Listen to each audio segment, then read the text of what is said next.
Hello everyone, welcome to the Ozark Outpost. It's been a little while.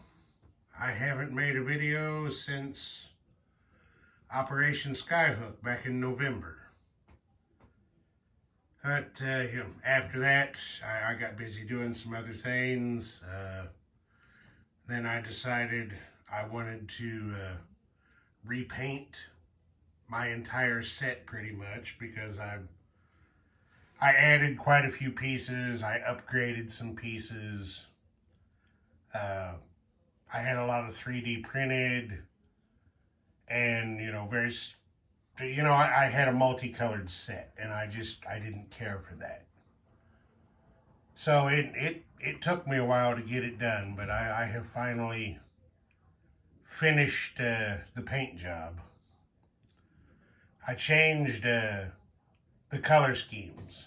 I wasn't real happy with some of the stock piece colors because I just didn't think they worked very well. The Soviets were that real dark brownish red that to me was just entirely too much like the Italian brown. I had a hell of a time telling the pieces apart even side by side. So to fix that, I changed the color of my Soviet pieces. You can see here. This is a Rust-Oleum color, magenta. I tried an Army Painter color called Red Dragon, Dragon Red, I think is what it's called. And it just, I don't know if I had a bad can of paint or what, but it just did not work.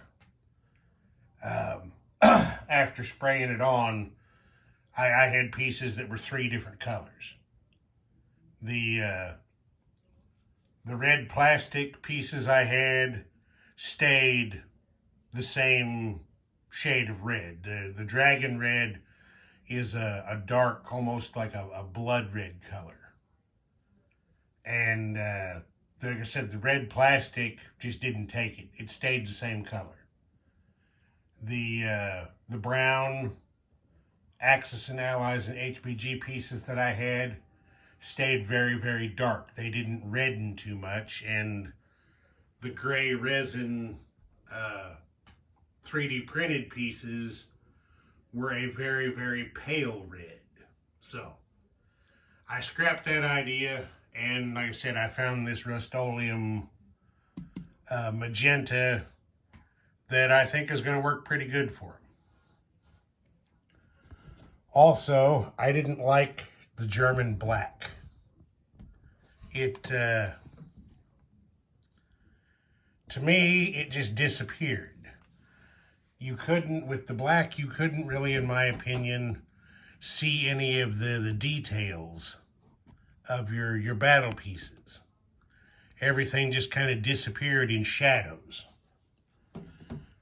So I've redone Germany in Army Painter Uniform Gray, which I really, really like. You can look at these pieces. Where's my hand at? There we go. You can look at those pieces and you can actually see a good amount of detail. So I like that better. I also changed the colors of the FEC a little bit.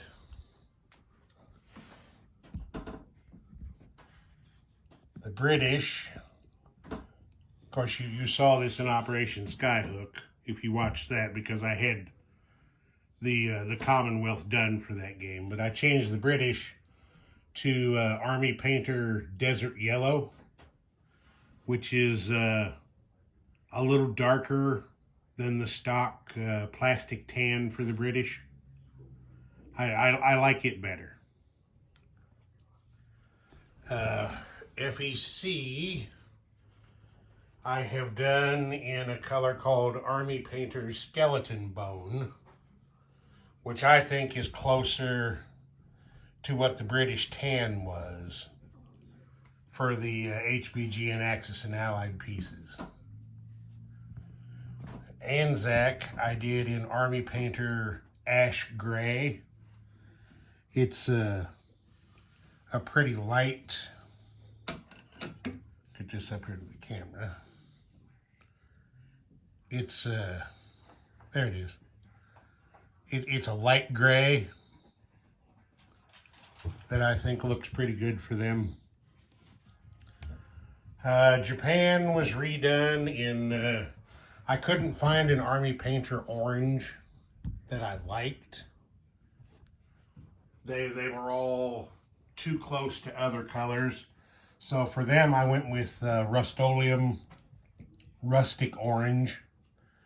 And it came out really good, I think. I'm really pleased with it.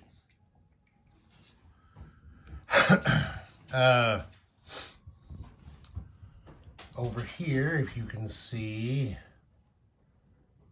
KMT right here is in Army Painter Pure Red. And the KMT pieces are Rust-Oleum Apple Green. Again, with the Army Painter availability of their, colored primers. I wanted to make this as easy as possible. If you can spray primer and color in one step, why not? I couldn't find a light green from Army Painter that I liked. So I went with the Rust-Oleum for them. Italy, I went with I think a little bit lighter brown for Italy. It's what Army Painter calls leather brown. There it is. That works really well. Yep, that goes back there. And while we're right here, the two Spains, we can see without too much glare. I did the Nationalist Republicans in Army Painter Demonic Yellow, and the Republican Spanish in Army Painter Alien Purple.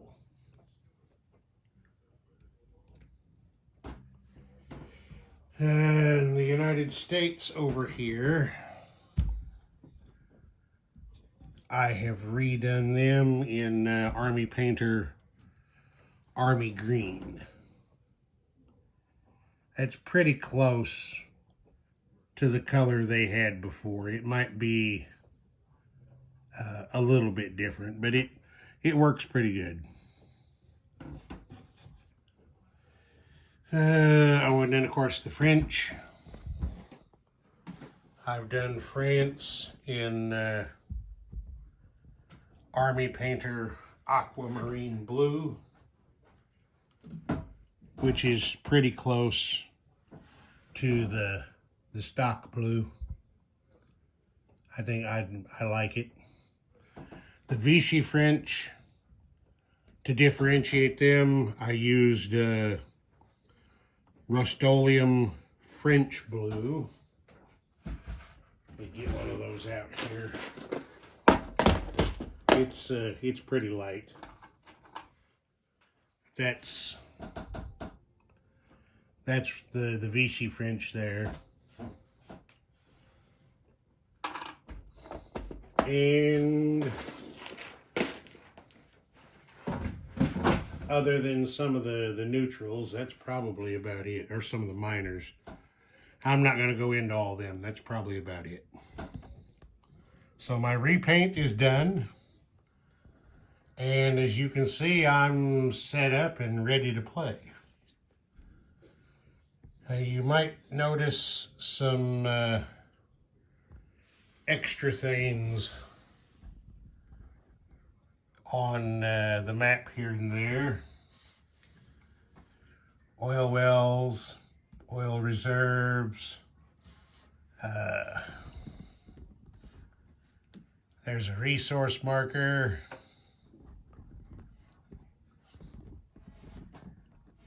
Over here, there's a heavy water plant. Yep, I'm going to play some expansions. I don't think that's any big surprise. That's, well, a couple of reasons I'm doing a solo game. One is I haven't been invited to join anybody in a YouTube war here, so, and most of the guys doing them are in the middle of games anyway. And I decided I want to play my expansions. I've got a bunch of them. Some of these expansions I've had for over a year, and I've not had a chance to use them yet, so I'm going to throw it all in a bucket and mix it up and see what happens.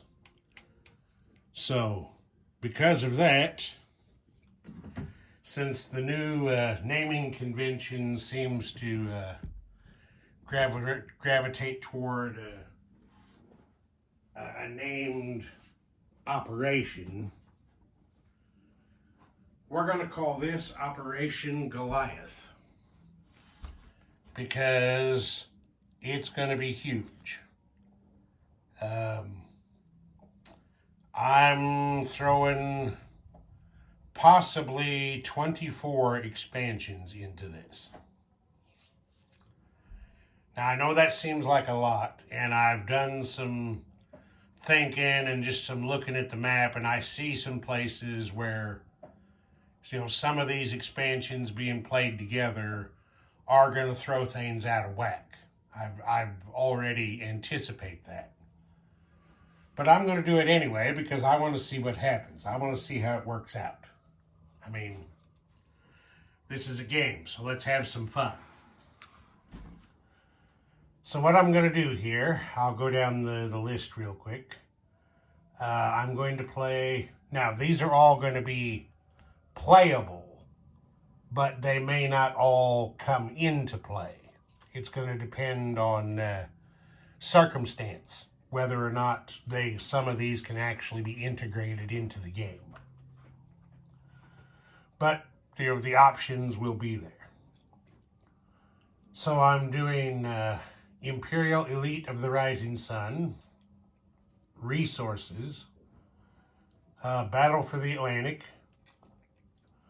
Colonial Troops, China at War, Latin America at War, Diplomacy, Elite of the Soviet Union, Commanders, Partisans, U.S. War Plans, Elite of the Reich, Oil Wars, Winter War, Turkey at War, the Deutsche Afrika Korps, Ordnance 3, Spanish Civil War, Elite Fighter Squadrons, Netherlands Fights Back, Fighting Railways, and Going Nuclear. Now, if you've been keeping count, that's 23. The possible 24th, if I get down to the end of the game and the circumstances will allow it, I'm going to do one of the East versus West continuation scenarios. I'm not going to set up one of the historical starts. I'm going to play this off of the core game. If I get to January 45 and I meet the criteria to begin one of the scenarios, then I'm going to play it out. If not, if it doesn't match up, then I'll just play the normal game end. Well, what I'll probably do in that case, I'll probably do a slightly modified variable ending. Instead of doing the first die roll in July 44, I'll hold off until January 45, as I said, to see if I meet any of the East versus West starting conditions. So, there's that. Now, I am making a few alterations to a couple of the expansions because I don't particularly care for the way some of their mechanics work. I guess I should mention quickly, in games past, I have used Canada at war, and in the YouTube wars, we used them. In this game, I am not going to use it,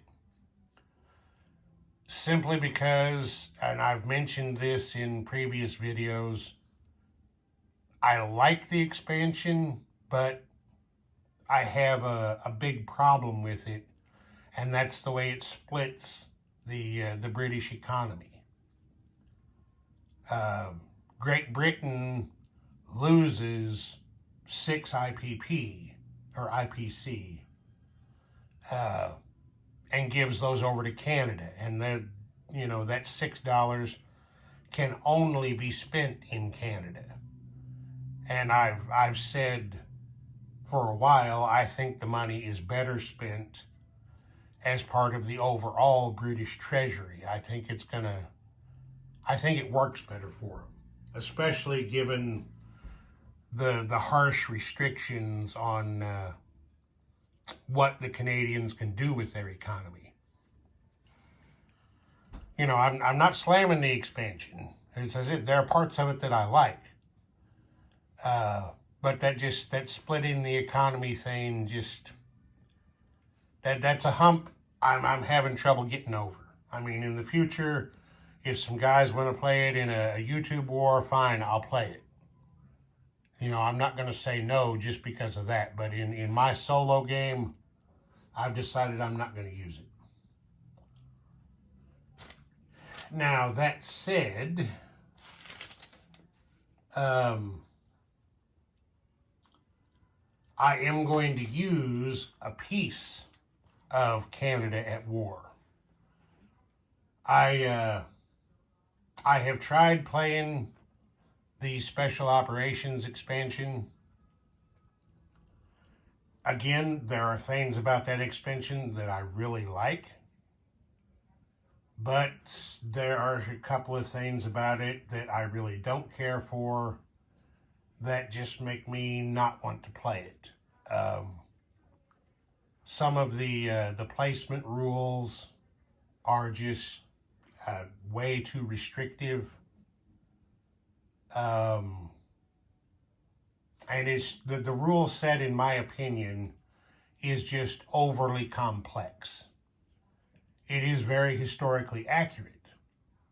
The developer did an outstanding job on research. I mean, he did his homework.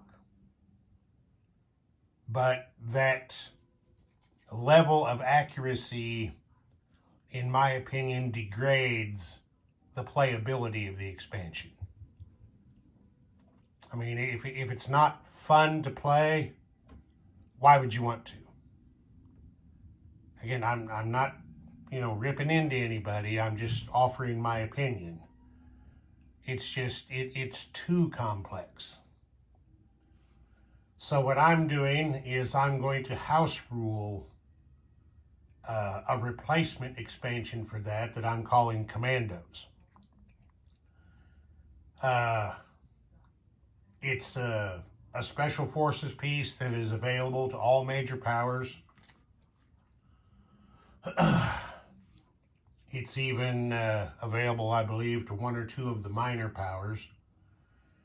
It's going to use the stats and the rule set of the Canada at War Devils Brigade.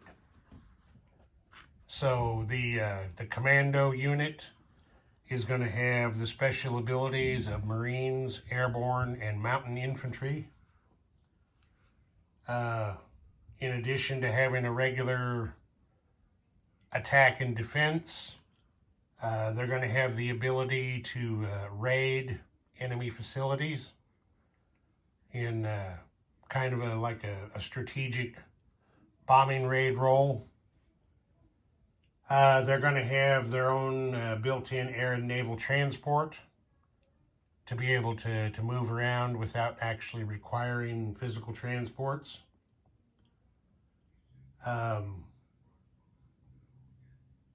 I don't remember.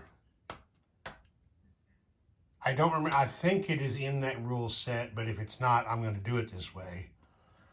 They can also board a naval or an air transport and ride it without using up any of the transport's capacity.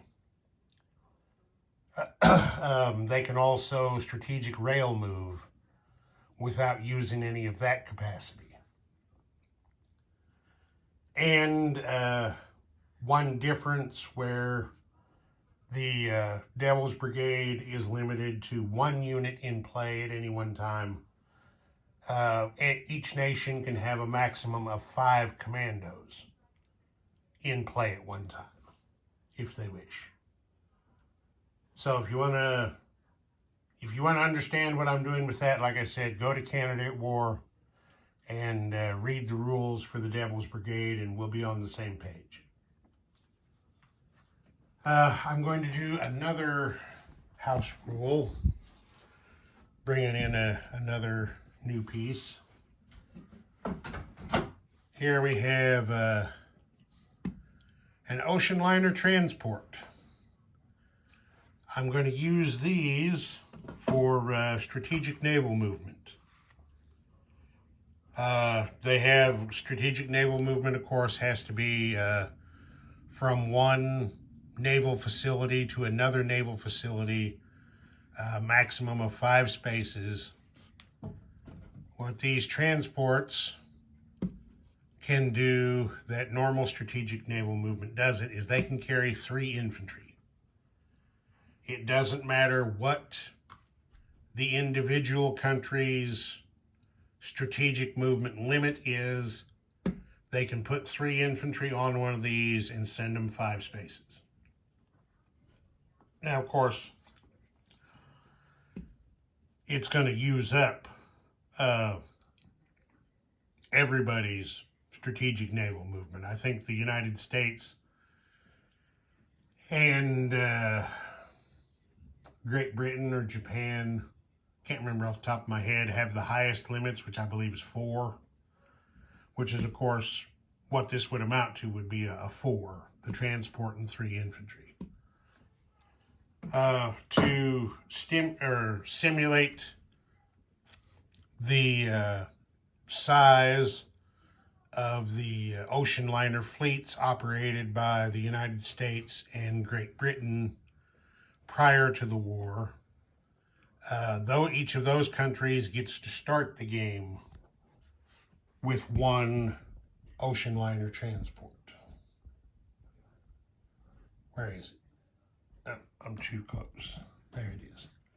There's the British ocean liner there. Anybody else who wants one can build them. The cost is $4,400. It's a 2-stage build. I don't anticipate Italy ever using them, but I do have some painted up for Japan and Germany. I also don't anticipate the Soviets ever using any. But, you never know. That could change. And if it does, all I got to do is paint some more up. Okay, that covers that stuff. Now I'll talk about the changes to a couple of the expansions, which are going to be diplomacy and Latin America at war. And what I'm changing is the diplomatic influence. The way the rule is written, Latin America at war's diplomatic influence, to me, just seems unbalanced. you know, the United States, say, can pay 3 IPP to try to influence Venezuela, and if they hit their role, they automatically align Venezuela. By the same token, By the same token, if they pay 3 and roll for Brazil, which is already pro-allied, and they hit their role, it's automatically aligned. Well, I mean, a pro-allied nation and a neutral nation are not on the same diplomatic plane. But the expansion puts them there, and I don't think that's balanced very well. I also don't agree with the way the Soviet influence role is written. So what I'm going to do is I'm changing this to where any nation, well, there's also restriction. Germany can't try to influence Brazil because it's already pro-allied. Or the United States can't try to influence Ecuador or Peru because it's already pro-Axis. I don't agree with that either. So I'm changing this to where any nation can influence any non-controlled or non-aligned nation. So anybody can roll dice on anybody. I'm also changing this to a 3-step diplomacy process. Your 3 stages of diplomacy are neutral, pro, and controlled or aligned. So there isn't going to be any more, jumping like that. If Venezuela is neutral, if the United States rolls on them and hits their role, Venezuela then becomes pro-allied.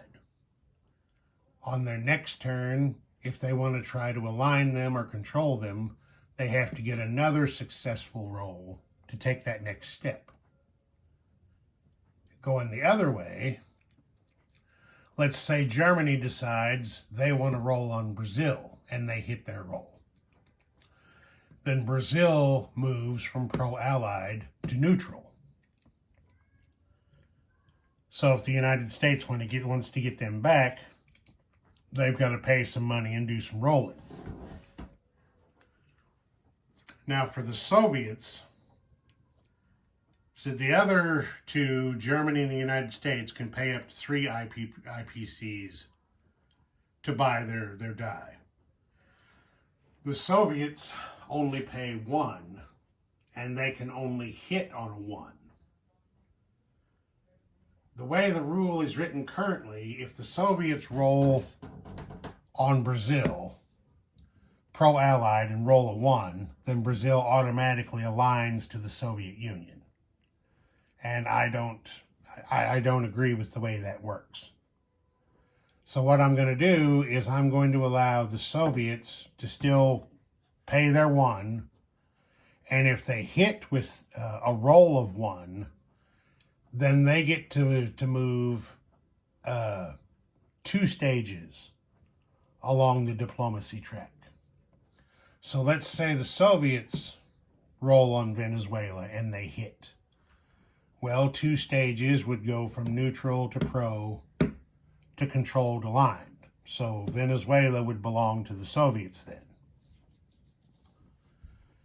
At the same time, if the Soviets say, hey, we want to roll on Brazil, and they hit with their 1, then it's the same. It's a 2-step movement. So the first step would knock Brazil from pro-allied back to neutral, and then the second step would move them from neutral to pro-Soviet.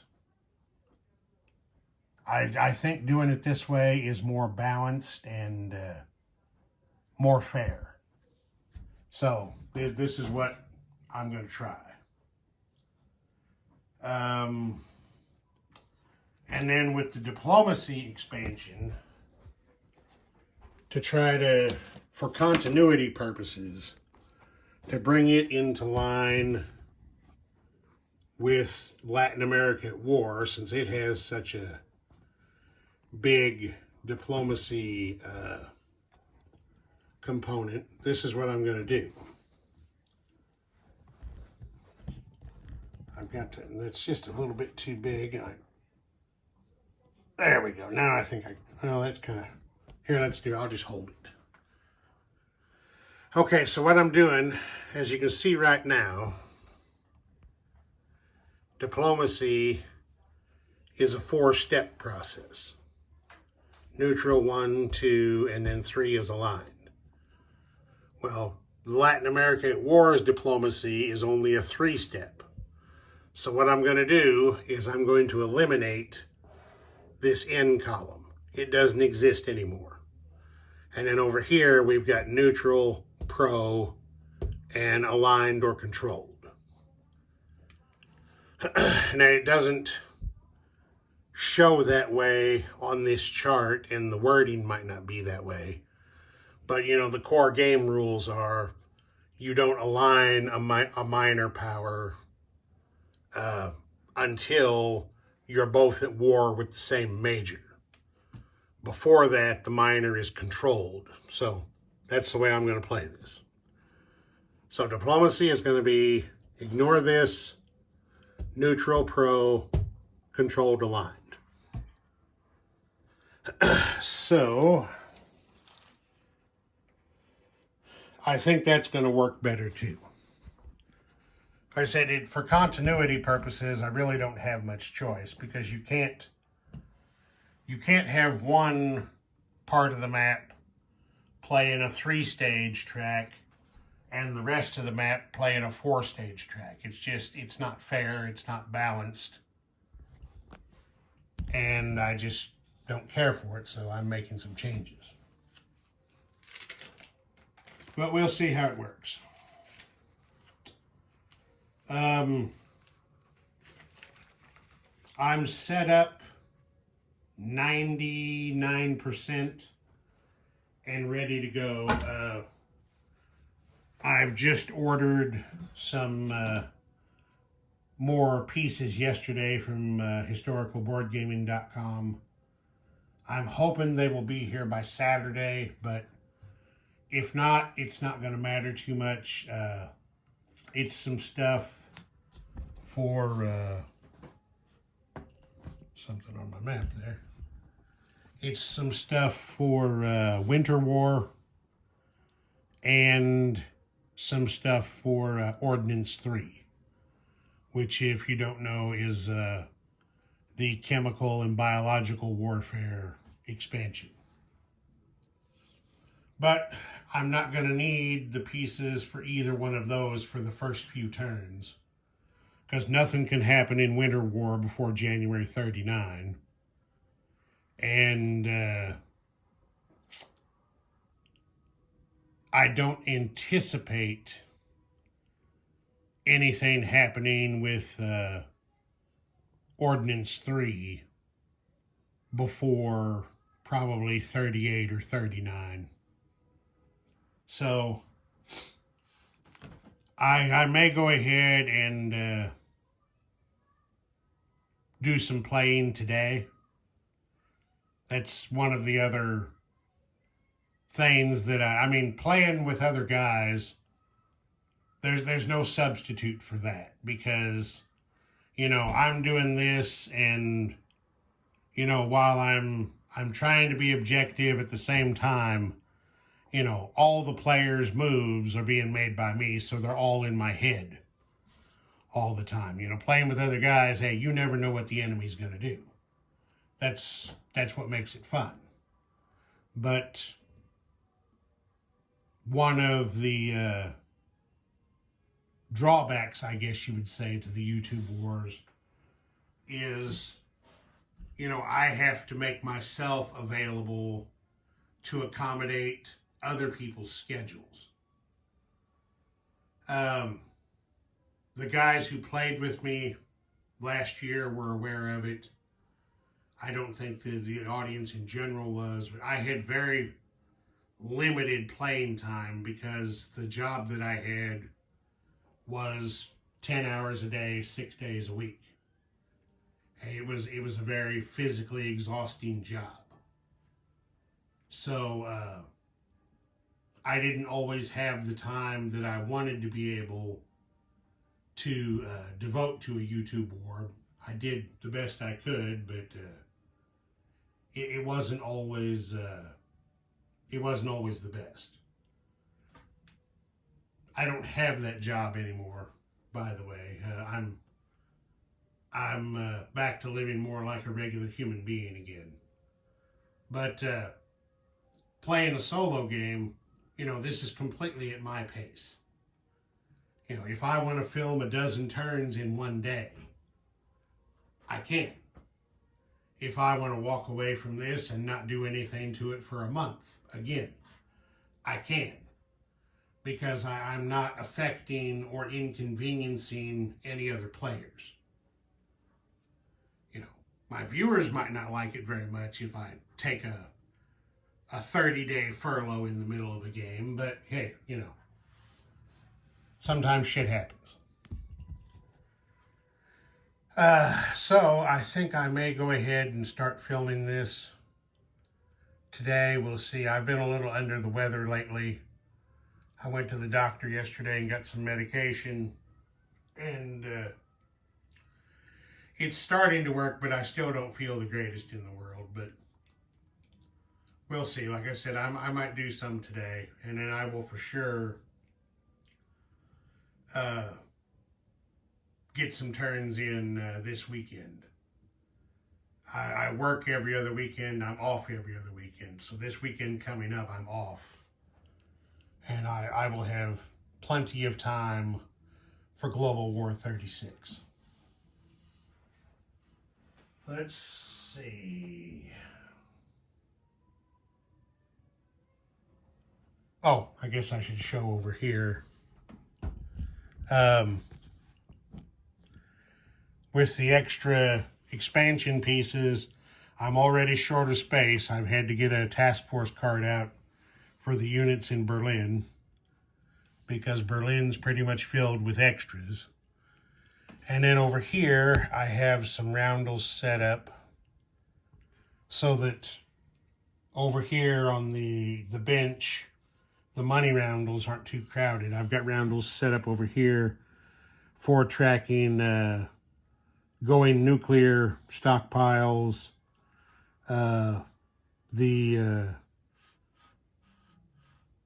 oil provided to Japan, Italy, and France, keeping track of who gets how much. The Japanese kamikaze markers are sitting here. So these are kind of my auxiliary dashboards, if you want to call it that, for keeping track of some of that stuff. Okay, I think that's it. I've been looking forward to this for a while. I started looking forward to doing this as soon as I started repainting my set. But, that had to be done. Like I said, I was going to have, it was going to be a multicolored battle set that just wasn't going to work very well. But I'm ready to go, and I think it's going to be fun. So, until next time, Ozark Outpost, over and out.